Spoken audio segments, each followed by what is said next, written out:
Hey everybody, it's Veruda, bringing you another League of Legends commentary, and today we're taking a look at Ahri, the Nine-Tailed Fox. Now, Ahri is an AP-type champion, just released today, December 14th, an absolutely fantastic champion, highly anticipated by myself. I know many of you out there also had finals this week, so this is a great start to the winter break. Although I hate this map, it makes my eyes bleed. It's just so bright, and it's very difficult to see my spells. As you see, she does have that ball there. We'll get into her abilities and everything in just a second, but this champion, I'm really glad she finally came out. I was looking forward to a new AP champion, and this is exactly what I'd hoped for. I feel she does embody that, high risk, high threshold type champion, but with very high reward in doing so. There are plenty of tools on her table to be utilized in order to be a good Ahri player. I think it's going to take a lot more practice than even I put in thus far. I've put in a ton of time with her, and I think she's just great. I think that I can't wait to play her a lot more. My general rule on purchasing a champion, this is just my personal thing, is that if I spend, 6,300 IP on a champion, I must play at least half of that IP back. I know I've mentioned that a couple times. I know it sounds like a really stupid rule, but even when I hate champions like Shyvana or York when I purchase them, I played the hell out of them. Now, this champion is not going to be a painful struggle. I really like her, and I think that as time goes by and the more I play her, the better I'll be at her. Alright, so the abilities of this champion are very synergetic with each other, with her passive, and I think that she has a fantastic hit, so straight up her passive is what sets this champion apart from other champions, and it's raw lane sustainability. Every 9th target that gets touched by one of Ahri's spells then gives her a soul charge. As you see there, that's 7 above my W. That's the current number of charges I have. That's hit 7 targets. Once I hit that 9th target, it gives me a green ball. You see how it's blue? It's kind of white there around my face. I'm holding it there. It hasn't hit 9 targets. So as I'm hitting 8, boom, I hit her for the 9th. Now you see that the ball in my hands is green. This means that my passive is activated. When this is activated, you get a large amount of spell vamp on your next spell. So this is great for staying in lane. This is great for harassment. You can trade shots with an opponent very easily and bully them out of the lane. At the same time, I have a tendency to play this champion too aggressive too early. I probably could have gotten that kill there if I'd done one more auto attack, but you never know. I have died too often. This champion is incredibly squishy early. At the same time, she has high sustain. So you want to trade harassment, but you don't want to be too ballsy, for lack of a better word, too gutsy about it, because you can get just shut down. Now her Q, she throws out the ball that she's holding in a skill shot. Once it reaches the max location, it returns to her. On the way there, it deals magic damage. On the way back, it does true damage. So this ability is fantastic. No matter how much magic resistance they're building against you, you will always be able to just shred right through it on the way back. So careful positioning is very important, as it's like Sivir's boomerang. Once it reaches that point, you have to plan on it coming back. As you see here on this Teemo, I do land the taunt on him, and as it comes back, it picks up the kill for me. Her W summons 3 fireballs around Ahri that go after the first target they come across. As they do rotate around her, they will be firing from the front of Ahri. Now, they do have the ability to hit the same target multiple times, but if they hit consecutively, they will deal less damage every single time. Now, this sounds like a reason not to use it in a 1v1, but she is a very strong 1v1 champion, and you definitely should be using this in a 1v1 situation.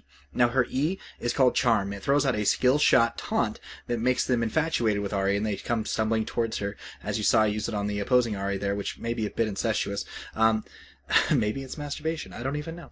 At this point, they will come stumbling towards you. It's a great ability for initiation, catching somebody that is overextending. Fantastic ability. As you see, I'm going to use my ult to get in here close, then use the taunt on her, and she's going to stumble towards me. I'm going to finish her off. Now, her ultimate, you did see me use it there. I get to dash 3 times, and at each location, it deals a bit of magic damage to the nearest target. Now, I am a fan of highly mobile champions, and this ability synergizes perfectly with that. I really like Nidalee because of her leap. I really like Fizz with the Playful Slash Trickster. They both follow that small wall. They're not as good as Flash, so some of the bigger walls you can't get over, but they're still incredibly strong mechanics, and they definitely make you a bigger threat at all times on the map because the map is just so much more accessible to you. I think that the way it activates, the way that it's like Xerath, where you have to activate it in quick succession, means that some people are going to let it fall off, and it's very important not to let that happen. I think that the mechanics of this champion are in a good place, because if you do get caught, you're in a lot of trouble. This champion does a lot of burst damage, and she has some high sustain, but she will take a lot of damage. She's incredibly squishy, and that is one reason I'm building the way I do, and we'll get into that in just a little bit. I don't go Roa. but I really think that it's justified. I think that if you're gonna give, 3 dashes to a champion, she better be able to take some hurt, because you're gonna be able to get away from a lot of things. As you see there, this Ahri had her ult while I did not, and it gave her an advantage. Although I do take her out with the assistance of the tower, that may not have gone my way if she didn't take one more step forward. So this champion, highly mobile, very dangerous, and I really like that. And honestly, for me, I really think that ganks are almost impossible on Ahri without them. She does have some good mechanics, but really this is her best one. As I jump in there, I will take out Nocturne and start working on the opposing Teemo. As I'm trying to get out of there, I'm going to be taking a lot of burst from Ahri. I'm going to throw my Q back on cooldown, picking up the kill on Dragon, so we did pick that up, plus a kill on Nocturne. We are going to lose Sona here. She's just going to take too much damage. Not a whole lot I can do. Taunting Ahri, throwing my Q, staying one step ahead of her taunt, and Mundo coming in there just to force him away. But that gank, it's on about a minute cooldown, which is perfect because you can just farm your lane, push your lane out. She's an incredible pusher, and then go and gank somewhere. And it just makes you so mobile. It allows you to get through so many things you couldn't do. It allows you to be such a threat in all the lanes at all times that I think it's the perfect mechanic. And I know that's a crazy thing to say, but I really can't think of a mechanic that I would enjoy more. I really like, and I know this sounds really jerkish, but I like embarrassing people. I like doing plays they just make people look stupid.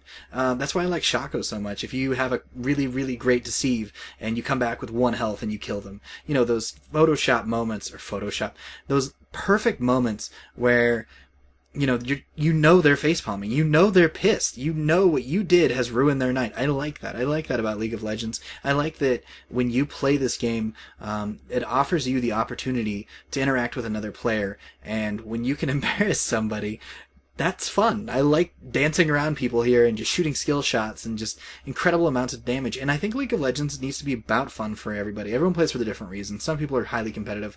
Some aren't. As you see, I'm going to go on Teemo here. I'm going to get the fear. I'm going to get stunned by Viger. I'm going to dash away from his dark matter and just stay right on top of him. He knows he shouldn't have come in there, and I'm going to punish him for it. So one more auto attack takes him down, and that picks up a kill for me. This champion, so mobile, so many creative things you can do with her ultimate. I think she's probably the most fun champion I've played since Orianna, and I know that's crazy because Orianna was kind of game-changing. She felt totally different from anything else out there. Really, really fun champion.